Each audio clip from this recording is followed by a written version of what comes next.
अहिल्याबाईंच्या व्यक्तिमत्व प्रवासाची सुरुवात वयाच्या 8व्या वर्षापासून झाली. शूर, सरदार, पराक्रमी मल्हारराव यांचे पुत्र खंडेराव यांच्यासोबत अहिल्याबाईंचा विवाह झाला. मल्हाररावांच्या आशीर्वादाने व मार्गदर्शनाने अहिल्याबाईंची वाटचाल सुरू झाली.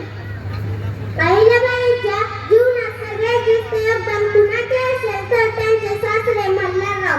मल्हारराव म्हणजे पराक्रम, मल्हारराव म्हणजे सामर्थ्य, मल्हारराव म्हणजे अहिल्याबाईंच्या पाठीवर देत असलेली कौतुकाची थाप. मल्हाररावांनी आपल्या 8 वर्षाच्या सुनेला शिकवलं युद्ध कसं लढायचं. रणांगणामध्ये तोफांचे भयानक आवाज येत असतात तेव्हा त्याला नीटग्या छातीनं कसं सामोरं जावं. अहिल्याबाईंचे पती सुद्धा खंडेराव हे शूर योद्धा होते, पण 1754 मध्ये कुंभेरीच्या लढाईत त्यांना वीर मरण आले.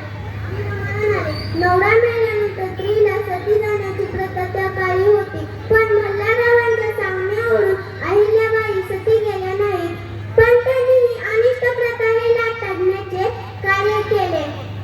होळकरांनी हे राज्य कुणाची गुलामगिरी करून मिळवले नाही, तर मनगटाच्या जोरावर आणि तलवारीच्या पाठीवर होळकरांच्या वंशजांनी हे राज्य मिळवले. कोणत्या राज्यकर्त्यावर सर्वात जास्त संकट आले असते तर ते अहिल्याबाई होळकरांवर.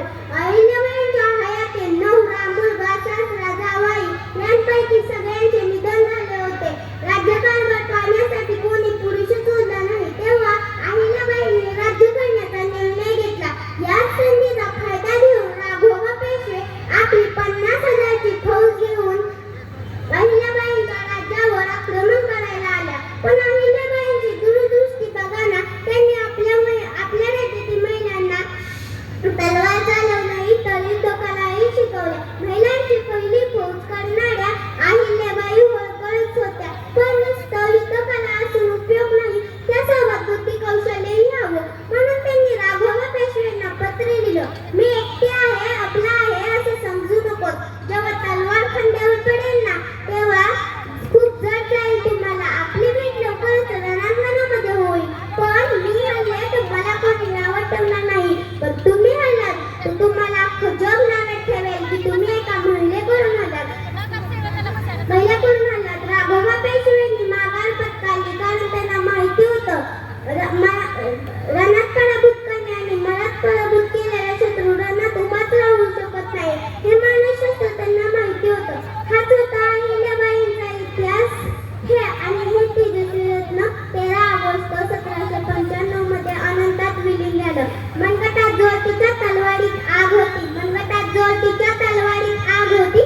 बघता शत्रू घाबरायचा अशी तिची छाप होती, बघता शत्रू घाबरायचा अशी तिची छाप होती. मधुर होती तिची वाणी अशी जन्मली तत्वज्ञानी, मधुर होती तिची वाणी अशी जन्मली तत्वज्ञानी. बघूनच तिच्या कार्याचा गवगवा, सॅल्यूट केले तिला सर्वांनी, सॅल्यूट केले तिला सर्वांनी.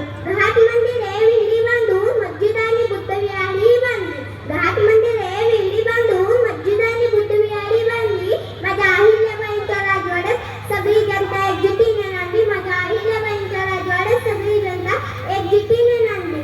छत्रपतींचा वारसा जपून तू पेरत गेलीस बुद्धांचे विचार, छत्रपतींचा वारसा जपून तू पेरत गेलीस बुद्धांचे विचार. तुझा संघर्ष लढाईमध्ये कधीच दिसला नाही जाती धर्माचा प्रचार, तुझा संघर्ष लढाईमध्ये कधीच दिसला नाही जाती धर्माचा प्रचार. तुझं